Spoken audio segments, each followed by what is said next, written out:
राधे राधे गुरुजी। हाँ बेटा, मैं आपकी गोदी में बैठना चाहती हूँ। आओ।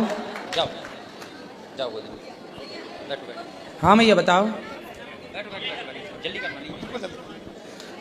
महाराज राधे राधे। जी, जी। जय श्री कृष्णा, जय श्री मन्नारायण। भैया अभी बैठो, बात महाराज करेंगे। महाराज जी, मैं कानपुर से आया हूँ। मेरा एक प्रश्न है कि मेरे माता पिता जी गुजर चुके हैं, मैं उनकी गया करना चाहता हूँ पर गया नहीं जाना चाहता है। क्यों? क्योंकि हमारे जो बेटा हुआ है वो सपना देकर आया हुआ है हमारी वाइफ को, जी इसलिए मैं।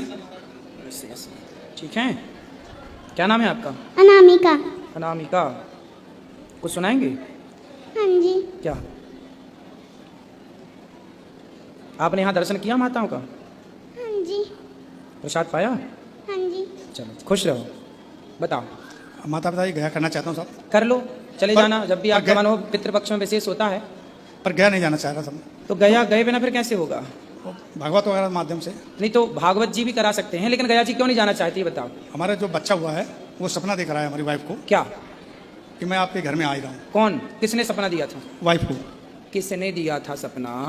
पिताजी ने। आपके पिताजी ने? हाँ जी।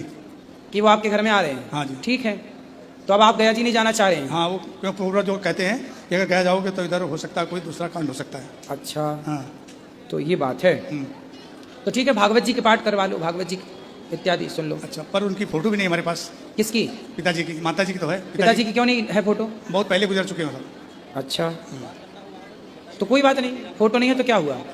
फिर कैसे हो सकता गया जी? भाई फोटो की जरूरत थोड़ी पड़ती है, नाम गोत्र से होता है। हो सकता है फिर। बिल्कुल हो सकता। अच्छा, तो तारण हो सकते हैं। हाँ, भागवत जी से सबकी सदगति होती है। अच्छा। फोटो वोटो तो अब है, 100 साल पहले कहाँ फोटो थी?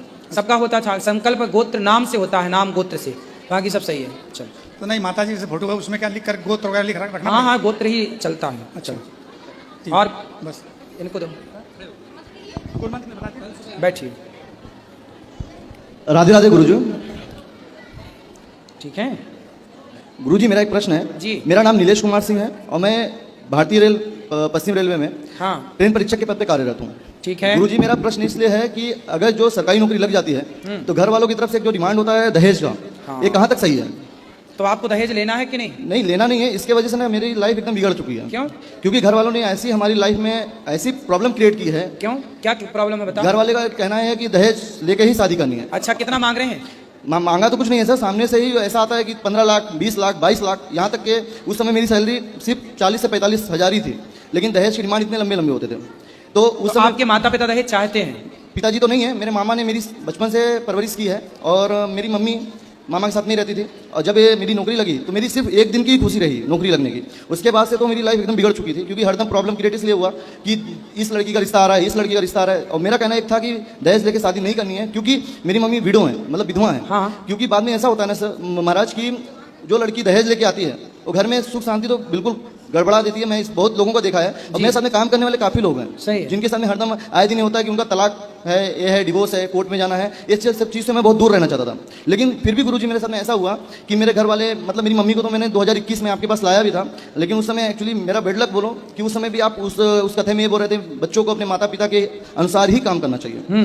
तो इस कारण से मेरी हिम्मत नहीं हुई। अगर मैं बोला कि मेरी मम्मी एक धमकी देती है हमें कि अगर तुम अपनी मर्जी से शादी करोगे तो मैं तुम्हें छोड़ दूंगी और मैं महाराज जी के पास जाऊंगी, उनके पास काफ़ी माताएं हैं, तो मेरा भी। आपकी माँ आई है? नहीं, मम्मी नहीं आई, मेरी वाइफ आई है, जिससे शादी मैंने अपनी मर्जी से की है।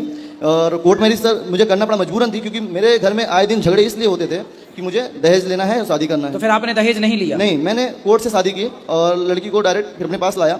और अभी तो मेरी मम्मी से सब कुछ सही है, सब कुछ ओके हो गया है। लेकिन आज भी मेरे रिश्तेदार और मेरे मामा, खास करके मेरे मामा और मेरे चाचा चाची लोग आए दिन आज भी मम्मी को भड़काते रहते हैं, तो कभी कभी भड़क जाती हैं।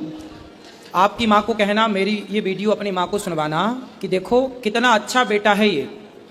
आज के समाज में सच बताएं, बच्चे दहेज नहीं चाहते। जो बच्चों के माँ बाप हैं वो अभी उस मानसिकता से बाहर नहीं आए। अरे हम में काबिलियत होगी तो हम अपनी पत्नी बच्चों को कमा के खिलाएंगे, हम लड़की के पिता से क्यों दहेज लें? वो अपनी श्रद्धा से जो देना चाहे वो दे दे, पर डिमांड क्यों करें?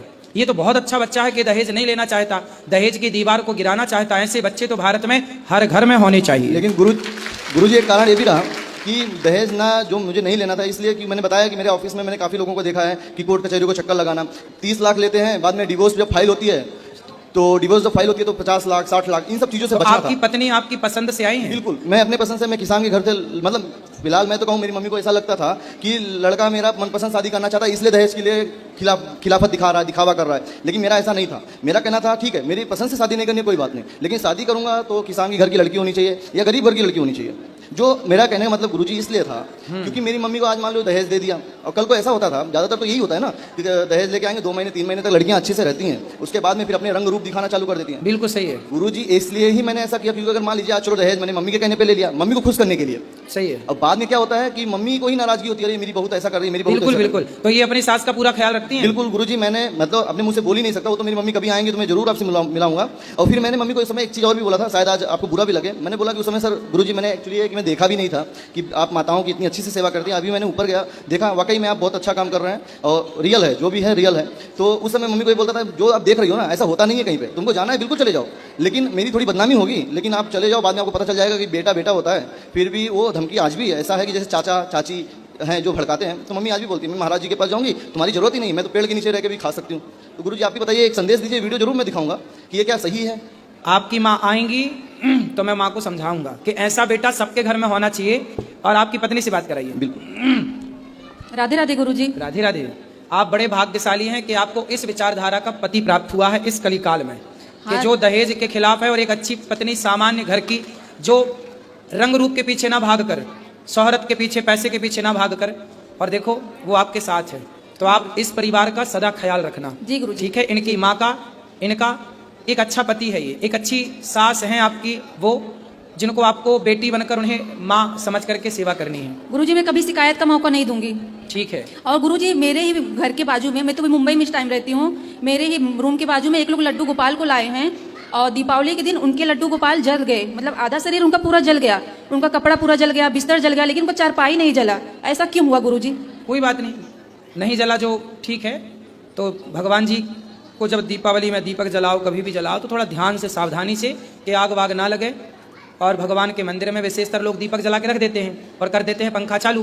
तो पंखा से क्या होता है कि कपड़ा उड़ के दीपक की तरफ चला जाता है, उस दीपक की ज्योति कपड़े में लगी, कपड़े से पूरा हो जाता है। लेकिन गुरुजी उन्होंने बताया कि मैं दिया बहुत दूर पे रखी थी, वो श्याम के पास दिया नहीं था, फिर भी वो जल गए, पता नहीं कैसे। ना ऐसा नहीं, ऐसा ही लोग कहते हैं। लोग कहाँ मानते हैं अपनी गलतियाँ। हाँ ये तो है। अपने से थोड़ी आग चली जाएगी, दीपक थोड़ी खिसक के चला जाएगा। नहीं नहीं। फिर इसलिए लोग ऐसी कहते हैं, लेकिन गलतियां कहीं ना कहीं होती ही है। चूक होगी तब ना हादसा होगा। इससे कोई दिक्कत तो नहीं है घर में? कोई दिक्कत नहीं है, लेकिन फिर भी सावधानी आगे के लिए रखें। खूब बढ़िया से पूजा करें, भगवान जी की सेवा ठीक है करें। गुरुजी। राधे राधे गुरुजी। राधे राधे गुरुजी। राधे राधे।